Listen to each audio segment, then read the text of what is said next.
The problem now is there isn't enough money on the streets to support growth. So there's no incentive to risk loaning money to start new businesses, expand old ones, or even keep the old ones going. If we'd already adjusted to paying lower wage workers more money, there would have already been enough money on the streets for the lower half of the economy to sustain itself while the people at the top adjusted to the mistakes they made. But there's more to this than meets the eye. What actually led to the economy crashing as bad as it did. This is a side of the story you're being lied to about. It will connect back to what we've discussed so far a little later. In 1990, there were pollution clouds hanging over American metropolitan areas called smog. They were thick with brown, grayish-colored pollutants, making cities seem overcast even on sunny days. So Americans worried about their health and complained to their elected officials. Then the coal and oil industry defended their smog, saying Americans wanted employment and cheap products, and it was their job to satisfy our demand for both. They claimed there was no way to do it without this byproduct of smog. Options like installing scrubbers that would clean up coal emissions were put on the table, but the coal industry didn't want to spend the money. Less polluting diesel options were also suggested that the oil industry turned down. This was about the same time climate scientists were realizing that pollutants called non-methane volatile organic compounds, or VOCs, like formaldehyde and acetaldehyde, mix with nitrogen oxide in the sun's ultraviolet rays to form ozone. They were also beginning to figure out that this process affected weather patterns by the way it reacts with atmospheric water vapor.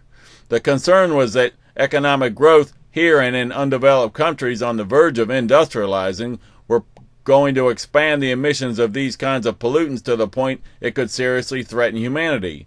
It was undecided whether it would cause cooling or warming at the time.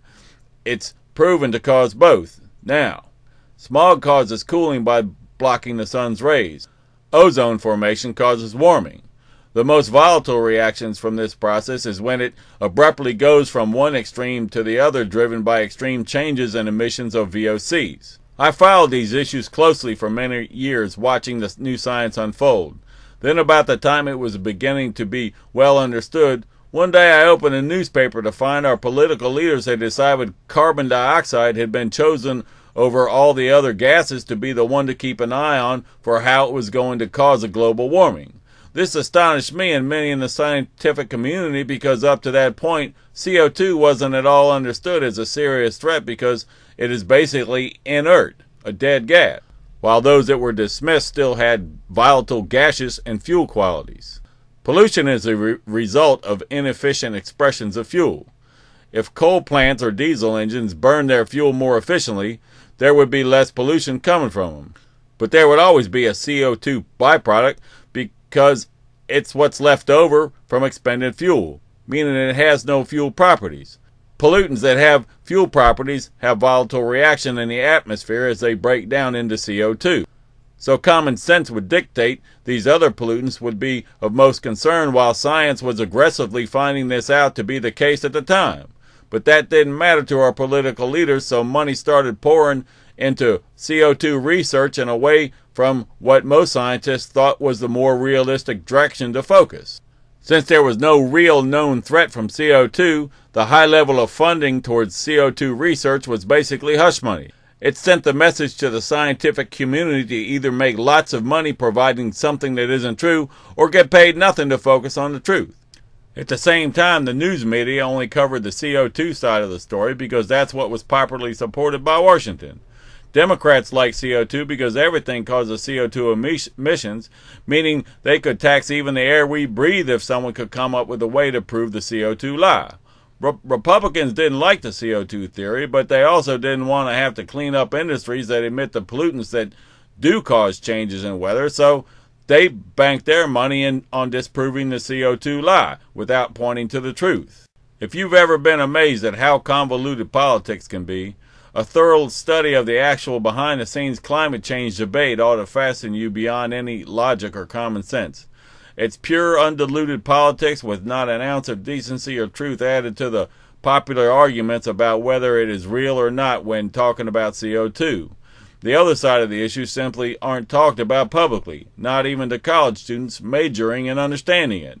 In fact, there are only a handful of people as compared to all the people who are confronted with this issue who clearly understand the truth about it.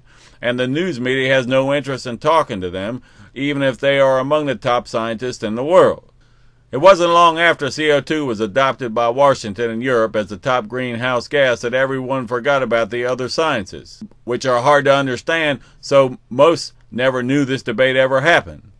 Then one day I read about an additive to gasoline that would cause high emissions of formaldehyde from cars and trucks that would then mix with smog, causing it to rise in a jet stream to dissolve in the sun.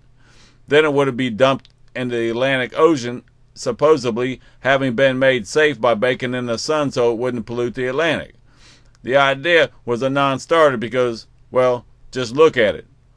Who would support such a ludicrous plan even if it would work? A few months later, stories about a gasoline additive that would give 20% more mileage with 70% less pollution started coming out.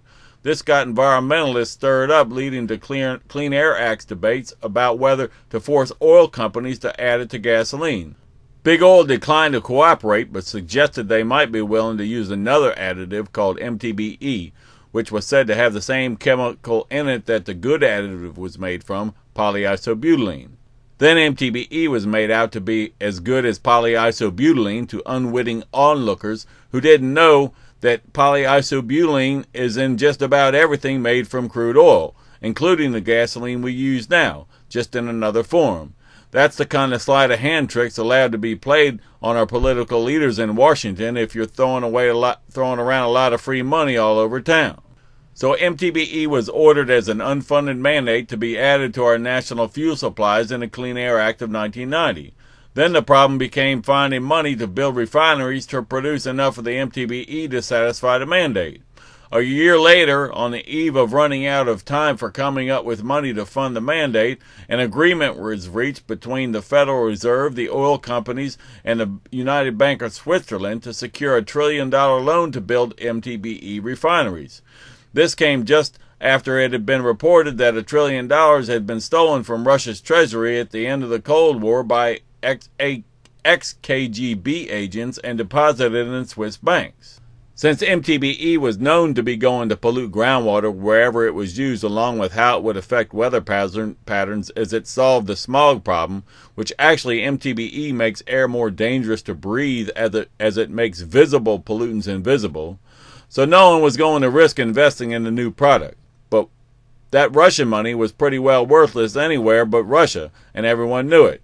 So they needed to flush it through Western economies in order to make it strong enough for those who stole it to spend it outside of Russia's borders. So these two desperate parties got together and built the MTBE industry, with Enron at the center of setting it up, getting the MTBE to market, and servicing the $1 trillion loan. Since this worthless gasoline additive, which was later found to be what's called a defective product, was mandated by the federal government to be added to gasoline, then that $1 trillion of worthless Russian rubles also could be given new teeth, since we could be forced to buy MTBE no matter how much we didn't want it. So rather than simply spending that money to build refineries, first it was flushed through Wall Street a few times. Money can be legitimately leveraged in a bank around 10 times. That means that if a bank has $10 in cash, it can lend out 100. Or that's how it used to be. Now they lend whatever anyone wants and book the loan as an asset, so it shows up on the books as cash, or at least they did until the economy crashed. Since that $1 trillion wasn't really worth $1 trillion because it wasn't worth anything since the Russian economy didn't exist anymore, it couldn't be leveraged as if the money had a legitimate value. So Enron came up with a new kind of unregulated accounting scheme where they could insure the value of the initial $1 trillion to equal that of dollars. Since MTBE was mandated to be sold into our gasoline, they felt sure they could pay off the loan on time no matter what kind of problems MTBE caused. Then the $1 trillion was leveraged 10 times while the MTBE industry was built with money borrowed out of that leveraged capital using a new form of derivative contract that ensured profits were made from MTBE sales, or derivatives insurance contracts picked up the losses. This scheme was followed by a booming worldwide economy as banks figured out how to print endless supplies of cash out of thin air, all primarily riding initially on that trillion-dollar loan.